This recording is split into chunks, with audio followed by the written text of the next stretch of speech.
आजचा तरुण विचित्र आहे. त्याचं आयुष्य व्हॉट्सॲपच्या लास्ट सीन पासून सुरू होतं आणि स्विगीच्या ऑर्डर डिलिव्हर्डवर संपतं. घरच्यांना वाटतं हा मोठा होऊन इंजिनियर होईल, पण मुलाच्या डोक्यात फक्त एकच विचार, माझं रील कधी व्हायरल होणार. पुस्तक उघडलं की त्याला झोप येते आणि मोबाईल उघडला की विजेचा प्रकल्प सुरू झाल्यासारखं त्याचं मन जागं होतं. आई विचारते, बाळा नोकरीचं काय झालं? तो म्हणतो, आई धीर ठेव, इलॉन मस्कला सुद्धा स्ट्रगल करावं लागलंय. आईच्या डोळ्यात पाणी येतं. इलॉन मस्क ऐकून नाही तर गॅसवरची डाळ पुन्हा करपली म्हणून.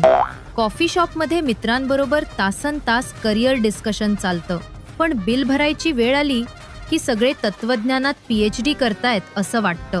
तरी शेवटी एकच खरं, आजचा तरुण गोंधळलेला असतो, पण तो पाऊल टाकतो ते स्वतःचं असतं. तुला हा तरुण ओळखीचा वाटला का? Thank you.